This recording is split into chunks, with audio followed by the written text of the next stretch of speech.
lahat. Narito po ulit tayo ngayon sa ating Beat COVID-19 Virtual Presser para ibalita ang mga inisyatibo at pakikipagtulungan ng kagawaran ng kalusugan sa iba't ibang ahensya ng pamahalaan at sa pribadong sektor upang labanan ang kasalukuyang pandemya na hinaharap ng ating bansa. Isa pong magandang balita sa araw na ito ay kaugnay sa ating isinasagawang expanded COVID-19 testing. Nadagdagan na po ang ating mga laboratorio na maaring mag-conduct ng COVID-19 test sa bansa. Sa kasalukuyan, mayroon na po tayong total of 16 certified laboratories sa buong bansa na maaring tumanggap ng mga specimens mula sa iba't ibang ospital. Ang Philippine Red Cross ay nai-certify natin kahapon at ngayong araw ay nagsimula na ng pagpoproseso ng mga samples galing sa mga pasyente. Bukas ay aming iuulat kung ilang samples po ang naproseso ng ating Philippine Red Cross Laboratory. Bukod po sa 16 na laboratoryong nag-ooperate ngayon, meron pa po tayong 47 na laboratories na sumasailalim na sa certification process. Inaasahan po na sa mga susunod na araw ay maidadagdag ito sa bilang ng mga fully operational laboratories para maabot natin ang ating goal na 8,000 tests per day sa katapusan ng buwan na ito. Kahapon po ay nilabas ng PhilHealth ang PhilHealth Circular 2020-0009 o ang benefit packages for inpatient care of probable and confirmed COVID-19 developing severe illness and outcomes. Ito po ay naglalaman ng guidelines tungkol sa PhilHealth coverage at case rates para sa ating COVID-19 patients. Kasama po natin ngayon hapon si Dr. Shirley Domingo, ang ating Vice President for Corporate Affairs ng PhilHealth upang ipaliwanag sa atin ang bagong guidelines na ito. Magandang hapon po, Dr. Domingo. Salamat po sa pagpapaunlak nyo sa aming imbitasyon para maipaliwanag ang bagong PhilHealth Circular. Magandang hapon, Yusek Berhere, at magandang hapon po sa inyong lahat na nakikinig at nanonood po ngayon. So napakaganda po nitong ating usapan ngayon, no? Kasi kanina po, mula po kahapon ay nagtatanong na yung mga tao, yung kanilang agam-agam dahil April 14 nga po natapos na yung sinabi nating pagbabayad ng PhilHealth sa kabuuan ng pag-uuspital ng ating mga COVID-related patients. So maganda po na nandito kayo ngayon para maipaliwanag sa ating mga kababayan kung paano maiibsan ang finances kapag na-hospital sila dahil sa COVID. So umpisahan po natin, Dr. Shirley, ano po ba yung guidelines na ito at sino-sino po ba ang maapektuhan nito? Okay, una sa lahat, gusto ko lang iklaro sa lahat ng ating kababayan na tuloy-tuloy po ang bayad, ang tulong ng PhilHealth sa mga naapektuhan ng COVID kung kailangan nila ma-hospital, no? Kasi yung iba, akala nila after April 14, wala na kaming itutulong sa kanila. Actually, tuloy-tuloy po yun. Nasabi po namin, starting February 1 until April 14, sasagutin po natin ang buong bill ng COVID patient na na-hospital. Ito ay sa kadahilanan na wala pa tayong data to come out with the case rate kasi bagong sakit nga ito no? So kumukuha pa tayo ng costing data sa mga ospital. Pagkatapos nun, doon na pumasok na tayo sa case rate para mas sustainable ang ating ang bayad po natin dito sa COVID.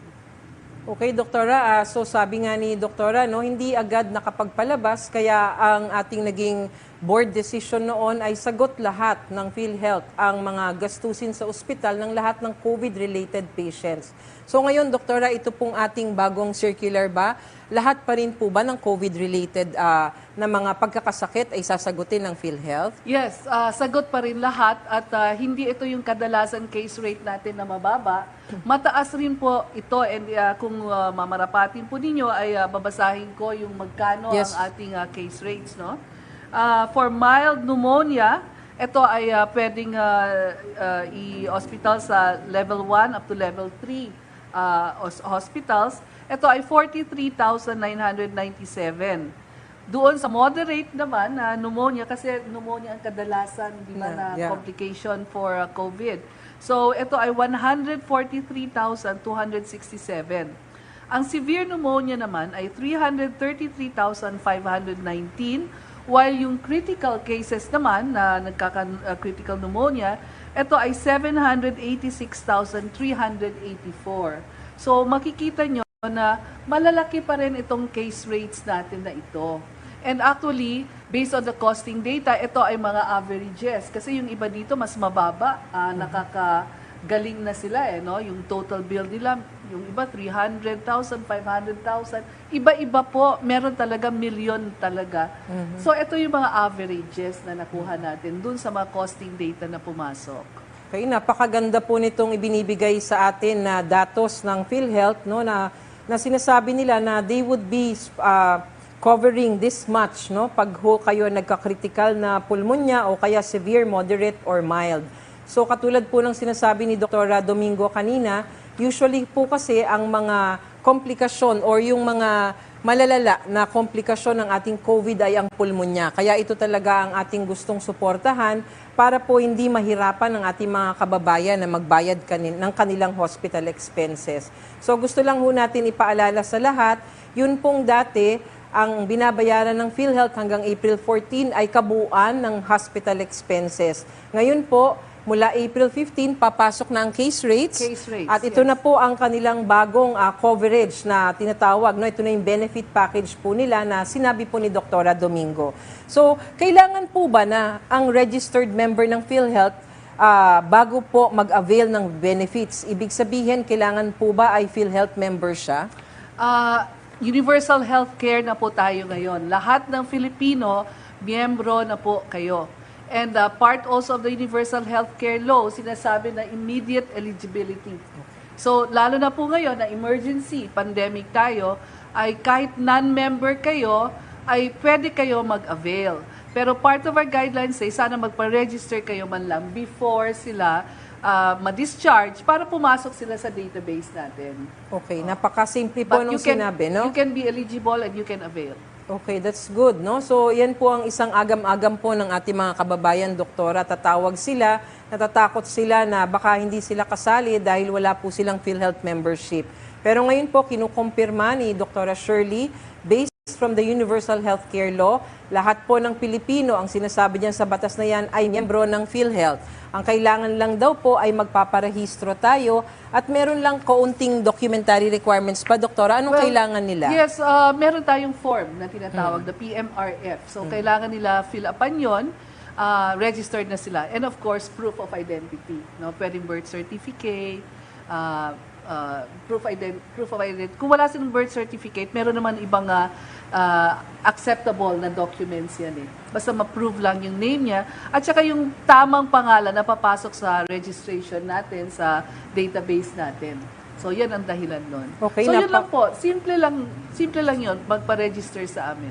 Okay, napaka-simple na lang po ngayon ng ating proseso, no? Kahit naka-confine na kayo. Pwede naman yun, no, doktora? Pwede. Oo, while you are confined at hindi po kayo miyembro, dati, sinasabi natin ngayon, lahat ng Pilipino miyembro, magpapakita lang po kayo ng kaunting requirements at kayo ay marerehistro na at makukover na po ang pagkaka-ospital nyo. So, doktora, linawin lang po natin, marami ang nagtatanong, pati po ba yung dating miyembro na hindi na nakapag-update ng kanilang contribution ay kasali dito? Halimbawa po, meron daw silang gap na 2 taon sa contribution. Makukover pa rin po ba sila? Covered pa rin kayo, no? So, gusto lang natin i-emphasize yun na kahit may missed contributions kayo, ay covered po kayo hanggang ngayon, no?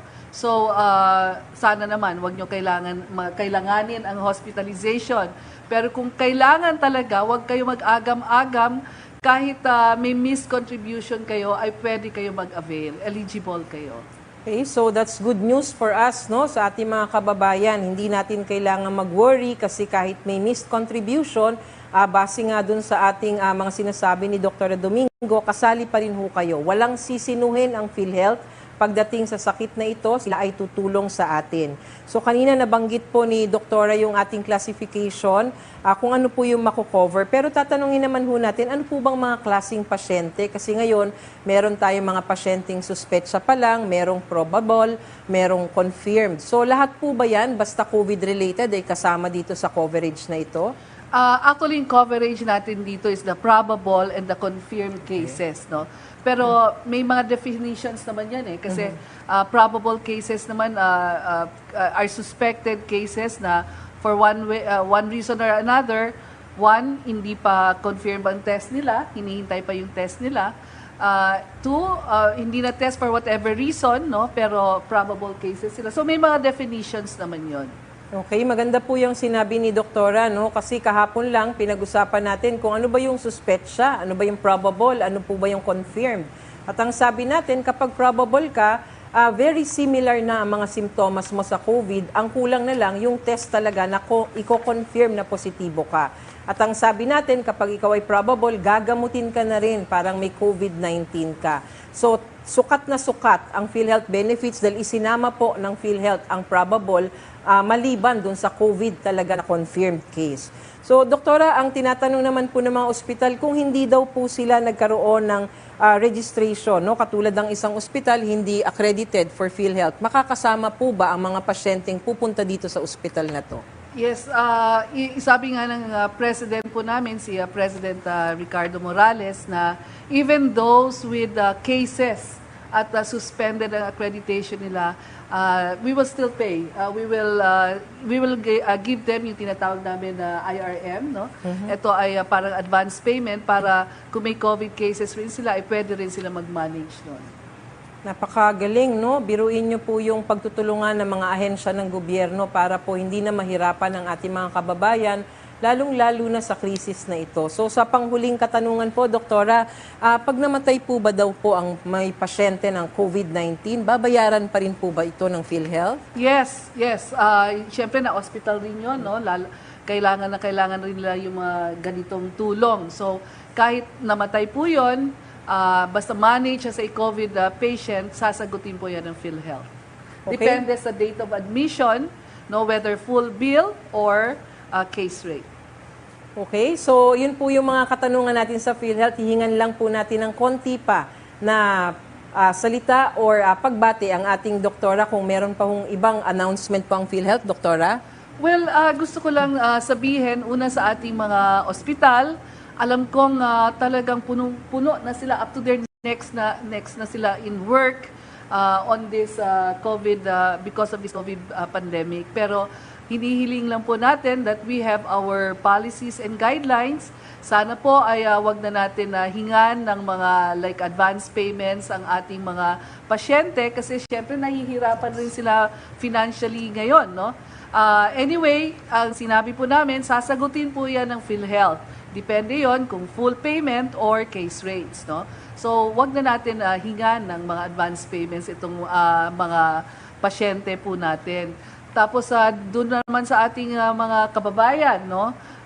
Makakaasa po kayo na talagang nandito po ang PhilHealth na tutulong po at tutulong talaga doon sa mga pangangailangan yung pinansyal kung kayo ay maapektuhan ng PhilHealth. ng COVID. Pero sana po ay sumunod tayo sa sinasabi ng Department of Health, stay home, be safe po para matigil na itong transmission ng ating COVID, para matigil na itong pandemic na ito. Salamat po. Maraming salamat, Dr. Gigi, at sana makapanayam namin kayo ulit, no, sa mga susunod na araw na magpe-pressure tayo para yung mga katanungan po para sa ating PhilHealth ay masasagot ninyo. Thank you very much po. Napaka-informative po ng inyong ibinahagi tungkol sa COVID-19 and tungkol sa PhilHealth claims. Malaking tulong po ito upang maibsan ang pangamba at malinawan ang publiko sa COVID-related hospital expenses. Dahil po sa pagpapaliwanag ni Dr. Gigi, sana po ay huwag tayong mag-alinlangan na pumunta upang magpatingin sa ating mga ospital kung kinakailangan. Lalong-lalo na po kung ito ay ayon sa rekomendasyon ng ating mga doktor. Muli po, nagpapasalamat po kami sa pamunuan ng PhilHealth, lalong-lalo na po sa ating presidente and of course, our guests, their spokesperson, si Dr. Gigi Domingo. Tungkol naman po sa antibody test versus antibody treatment. Paulit-ulit po nating naririnig ang tungkol sa antibody test at antibody treatment nitong mga nakaarang araw. Hayaan niyo pong bigyan ko kayo ng karagdagang kaalaman kung ano po ba ang mga ito. Sa antibody test, gumagamit tayo ng rapid test kits upang ma-detect kung mayroong dalawang uri ng antibodies ang isang COVID-19 patient. Ang antibody po ay natural na ginagawa ng ating katawan upang labanan ang mga mikrobyo at iba pang organismo na nagdudulot ng karamdaman.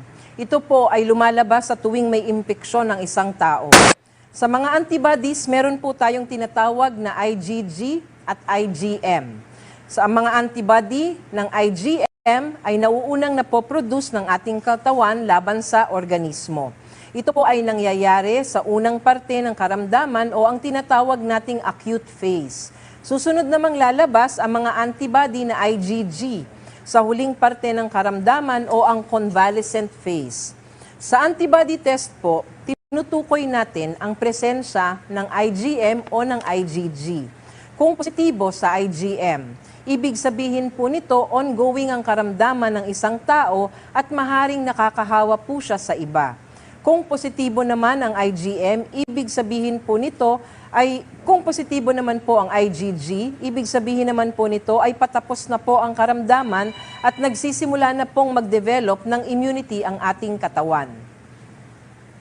Ang kailangan nyo lang pong malaman, ang antibody test po, halimbawa po IgM, lumalabas po ang IgM pag kayo ay nagkaroon ng impeksyon ng COVID, makaraan po ang mga 5 hanggang 7 araw. Ang IgG naman po lumalabas makaraan ng mga 21 days pag kayo ay nagkasakit ng COVID-19. Ang antibody treatment naman po na nabanggit ng ating Pangulo ay mayroon pong 2 klase.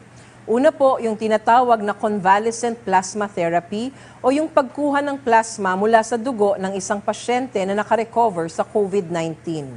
Dahil kung siya po ay nakarecover na, meron na po siyang antibody na panlaban dito. Ang plasma na may antibodies mula sa nakarecover na pasyente ay sinasalin o tinatransfuse sa isang pasyente na kasalukuyang infected ng virus para tulungan na mapabilis ang paglaban niya sa sakit na ito. Pangalawa ay ang mga gamot na kahalintulad ng mga antibodies. Halimbawa po ay ang mga gamot na tocilizumab at sarilumab na ginagamit para sa rheumatoid arthritis or rheuma. Ang mga ito po ay humanized monoclonal antibodies o isang uri ng antibody na minomodify para po maging katulad ng antibody ng isang tao. Tulad po ng ibang gamot na nabanggit kahapon patungkol sa Solidarity Trial, ang mga ito ay pinag-aaralan pa ng ating mga doktor at mga eksperto kung ito ay magiging mabisa laban sa COVID-19. Ngayon po ay alamin naman natin ano po ba ang nagiging criteria o batayan para i-discharge o pauwiin ang isang COVID-19 patient sa ospital. Unang-una po, ang isang pasyente na tinuturing pa lang na suspect case ay maaring i-discharge o pauwiin mula sa ospital kung ang initial COVID-19 test niya ay lumabas na negative at kung makitaan siya ng anuman sa mga sumusunod na kondisyon. Kapag nag-improve na o gumanda na ang kanyang kalagayan, halimbawa nawala na yung kanyang ubo o iba pang simptomas ng COVID-19. Pangalawa, wala nang ibang indikasyon pa na dapat pa siyang manatili sa ospital. Pangatlo, na-diagnose siya ng ibang sakit na hindi naman COVID-19 na maaring maipaliwanag ang mga naging kanyang simptomas kaya siya dinala sa ospital. At pang-apat, malaki ang posibilidad na hindi COVID-19 ang kanyang sakit. Para naman po sa mga confirmed COVID-19 patients o dun sa mga nagpositibo sa COVID-19 test, sila po ay maari lamang i-discharge kung gumanda na ang kanilang kalagayan. Ang mga simptomas ng COVID-19 ay nawala na o gumaling na at negative na rin ang resulta ng kanilang COVID-19 test gamit ang RT-PCR. Kung hindi posible na ulitin ang test, maari pong ma-discharge na ang pasyente, depende po sa ating healthcare workers na nangangasiwa sa kanya. Ngunit kinakailangang sumailalim pa rin lahat ng uuwi ng COVID-19 na positive na pasyente sa 14 na araw na home quarantine. At ito ay isang kasiguruhan para sa atin, para hindi po siya makakapanghawa kung sakasakali nga po na pag sa uwi niya ay magkaroon pa uli ng positive na test pag tinest siya. Kinakailangan pong gawin ang test pagkatapos ng 14 na araw. Lilinawin ko lang po, kahit po tayo positibo, probable or suspect case lamang na nai-discharge na, kinakailangan pa rin pong mag-self-quarantine ng 14 na araw, imo-monitor pa rin po ng 2 linggo bago natin masabi na wala na talagang COVID-19 sa kanilang sistema. Nakarating po rin sa aming kagawaran ang mga report tungkol sa ilang ospital na di umano ay tumatanggi sa pagtanggap sa mga pasyente na may ibang sakit na kinakailangan ng atensyong medikal. Ang dahilan umano ay puno na daw ang kanilang ospital bunsod ng mga COVID-19 patients. Inuulit po namin sa inyong lahat. May inilabas po tayong polisiya. Ito po ang Department Circular number 2020-0167 na nagsasaad na ang mga ospital at iba pang health facilities ay dapat patuloy na magbigay ng essential health services sa kabila ng COVID-19 pandemic. Nakasaad din po dito sa polisiya na ito na ang pamumuno ng pamahalang lokal, sila po ay dapat na oversee ang kanilang mga health facilities sa kanilang area at para makapagbigay pa rin po ng essential healthcare services para sa ating mga kababayan. Kailangan po kabilang po sa mga essential healthcare services na kailangan po na naibibigay pa rin, bukod po sa pagpapaospital, ay ang mga sumusunod. Unang-una po ang ating pangangalaga sa ating mga buntis. Ito pong mga antenatal and postpartum services, including BMONC, na pwedeng maging maaring yung mga birthing facilities ay kailangan bukas pa rin para sa ating mga buntis na mga nganak.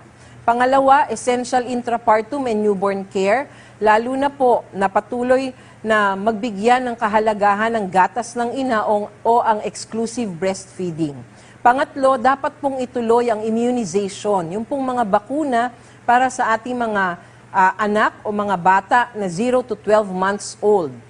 Pang-apat, kailangan po ang management of malnutrition and micronutrient supplementation. Pang-lima, yun pong ating mga gamutan sa mga sakit na atin pong ibinibigay sa ating mga health facilities, katulad po ng paggagamot ng TB, paggagamot ng HIV at iba pa hong sakit.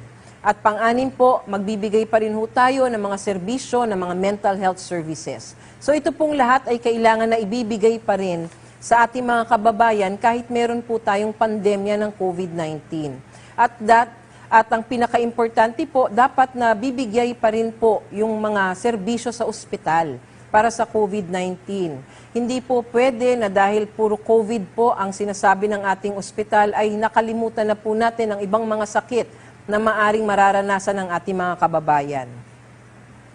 Naiintindihan po namin na mahirap ang ating kasulukuyang sitwasyon na COVID-19 para sa ating mga mamamayan, para sa ating mga frontline healthcare workers at lokal na pamahalaan. Ngunit ngayon, mas kinakailangan ng ating kapwa Pilipino ang ating atensyon at serbisyo sa kanilang mga medikal na pangangailangan. Magtulungan po tayo. Maari mo po lamang na makipag-ugnayan sa ating pamahalaang lokal sa kanilang mga alituntunin sa pagkuha ng quarantine pass upang makalabas at makapunta tayo sa mga health facilities kung mangangailangan ng mga nabanggit na serbisyong medikal. Para naman po sa updates ng bilang ng mga kaso ng COVID-19 sa bansa, ngayong Miyerkules, April 15, meron po tayong 230 na naitalang bagong kaso ng COVID-19 positive patients. Ang total po ng COVID positive cases natin sa bansa ay 5,453. Nakapagtala rin po tayo ng 58 na karagdagang pasyenteng nakarecover mula sa virus. Meron na po tayong 353 recoveries as of today. Kasama po sa mga naitalang nakarecover ay ang mga pasyenteng nakakonfine at mga pasyenteng mga positive, mild, and asymptomatic na nakarecover mula sa kanilang self-isolation o home quarantine. Subalit 14 naman po ang naitalang pumanaw dahil sa COVID-19. Ang total ng COVID-related deaths in the country is 349. Kami po ay taus-pusong nakikiramay sa mga pamilya at kaibigan ng naulila ng ating mga kababayang pumanaw dahil sa virus na ito. Para din po sa kaalaman ng lahat, as of April 14, 6 p.m., tayo po ay nakapagsagawa na ng 39,947 individual tests sa kabuuan. 5,782 po dito ay positive cases at 34,116 ang negative. Lilinawin lang po namin na ang total positive test ay mas mataas kaysa sa total confirmed cases dahil dumadaan pa rin po ito sa case validation and processing at yun pong ating mga positive cases na admitted sa ospital ay maaring nagkakaroon ng repeat tests. Para po sa karagdagang impormasyon, maaari po kayong pumunta sa ating COVID-19 tracker na www.doh.gov.ph/COVID-19 tracker. Ngayon naman po, isasagutin natin ang ilang mga katanungang nakalap natin mula sa social media at mga kaibigan sa press. Galing po kay Arla Veloso of Sampaloc, Manila. Nakita ko sa Facebook ang tungkol sa hydroxychloroquine at chloroquine. Ano po ba ito? At maaari po ba natin gamitin ito sa COVID-19? Ang tinutukoy mo, Arla, ay yung chloroquine or hydroxychloroquine. Ito ay mga gamot na ginagamit para sa malaria at rheumatoid arthritis or rheuma. Ito ay mga off-label drugs na tinatawag natin. Ibig sabihin, sinusubukan nating gamitin ito sa loob ng ospital, guided by doctors, para sa COVID-19. Kaya siya tinawag na off-label drug kasi siya ay produce itong chloroquine at saka hydroxychloroquine para sa ibang purpose, para sa ibang sakit. Ngayon, natagpuan sa base sa eksperyensya sa ibang bansa na maari itong gamitin sa COVID-19. Kaya ngayon, dito sa ating bansa, ito ay gagamitin, pero kailangan malaman, hindi ito pwedeng gamitin sa bahay, hindi po ito over the counter, hindi po ito ginagamit for preventing COVID-19, ginagamit po ito para sa management ng COVID-19 sa loob ng ospital guided by physicians. Galing po kay Caroline Bongkin ng CNN Philippines, magkano po ang minimum hazard pay ng healthcare workers sa private hospitals? May mga nurse daw po kasi na 200 lang ang natatanggap. Bagaman nakapaloob po sa iba't ibang issuance ng Magna Carta for Public Healthcare Workers na kailangan pong makatanggap ng hazard pay ang mga pampublikong healthcare workers, pinag-uusapan na po ngayon ng Department of Labor and Employment kasama ng mga private employers ang suggestion tungkol sa minimum hazard pay para sa ating mga healthcare workers sa pribadong kumpanya. Ayon rin po sa Section 9 ng Administrative Order Number 26, private hospitals and other health facilities are strongly encouraged to grant a similar benefit to their healthcare workers and staff exposed to the perils of COVID-19. Senator Gatchalian said today the DOH has yet to issue the guidelines on mass testing for LGUs. Kailan po ba ito lalabas? Meron na po tayong guidelines para sa expanded testing or mass testing na nakapasaloob sa Department Circular number 2020-0174 na inilabas po namin noong April 9, 2020. At ito po ay kasama ang mga local governments dito. Gusto ko lang pong ipaliwanag sa inyo at para klaro. Yun pong nilabas po natin na expanded testing na polisiya, ito na rin po ang ginagamit natin for expanded or mass testing. Dahil lang sabi nga po natin, meron po tayong 4 na klaseng pasyente na itinuturing na kasali dito sa ating protocol. At ang sabi po natin para sa expanded testing, we are going to be progressive. Ibig sabihin, ngayon po, sa atin pong ginagawang protocol, yun pong ating mga pasyenteng severe and critically ill, yun pong mga vulnerable population at mga healthcare workers ang unang at pangalawang mga pasyente na kasali sa protocol. Yung pangatlo po, ito po yung ating mga suspect cases. Sila po yung mga pasyente na PUIs, may mga simptomas, may history of exposure, may history of travel. Ito po ay makakasama sa expanded testing once ang resources po natin ay sukat na at dumating na po tayo dun sa 8,000 na sinasabi natin na goal para makapag-test ang ating bansa per day. Yun pong pang-4, yun pong mga walang simptomas, yan po yung panghuli natin na priority. Sila po ay itetest pag more than 8,000 na po ang kapasidad ng ating health system para makapag-test in a day. So ito pong expanded testing na ito ay progressive. Ito po ay ginagawa na po natin. Ang ating pong guidelines ay nakalagay na po dun sa ating policy na inilabas noong April 9, 2020. Galing po kay Sheila Crisostomo from the Philippine Star, kung may LGUs na gagamit ng rapid antibody test, sa kanilang mass testing, hindi po ba sayang ang pagod at pera? Dahil kailangan ding idaan ang mga resulta sa confirmatory test gamit ang RT-PCR, ano po ang payo nyo sa mga local governments? Kailangan po nating alalahanin na ang mga rapid test kits ay dapat lang ireseta, gamitin at ma-interpret ng lisensyadong doktor upang masiguro na tama ang paggamit nito. Kung ang inyo pong local government ay gagamit ng mga rapid test kits, kailangan pong siguraduhin natin na meron din po tayong access sa mga certified na laboratories para mabavalidate po natin ang mga resulta nito. Bukod po dito, isang bahagi lamang ng ating kabuuang strategy para sa COVID-19 ang testing. Dahil mahalaga din po na gagawin pagkatapos kung ano po ang mga gagawin natin after testing. Kung saan kailangang sumailalim sa quarantine or community quarantine facility sa mga mild at saka mga walang simptomas o di kaya ay ma-admit sa ospital ang mga severely ill.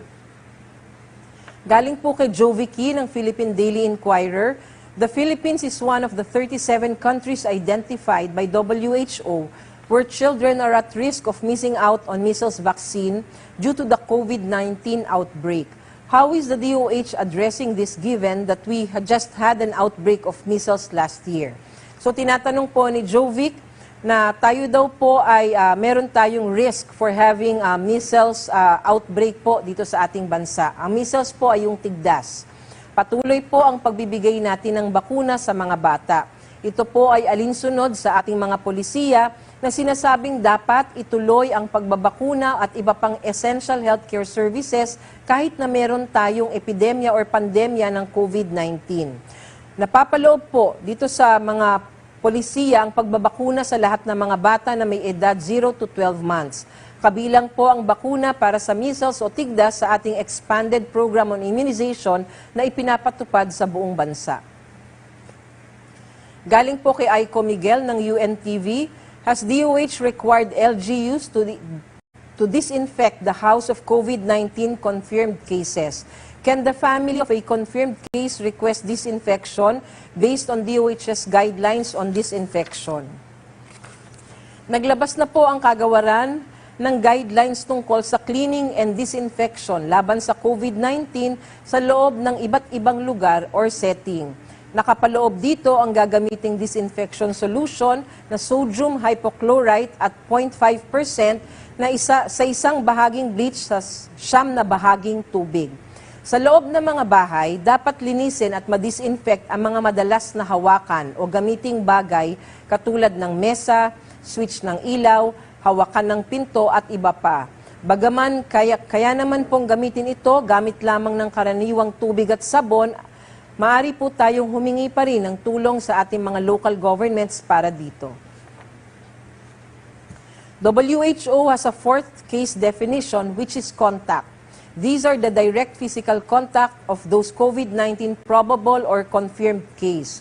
Are we going to use this term in the Philippines as it also shows the close definition of persons under monitoring or PUM that we've been using before?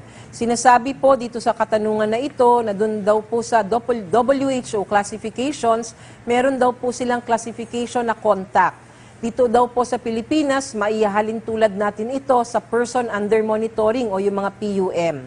Bagamat hindi po natin isinama ito sa ating case definitions na nakapaloob sa AO 2020-0013, atin pong kinikilala ang mga nagkaroon ng direct physical contact sa mga probable or confirmed case ng COVID-19 bilang high risk na mahahawa sa sakit.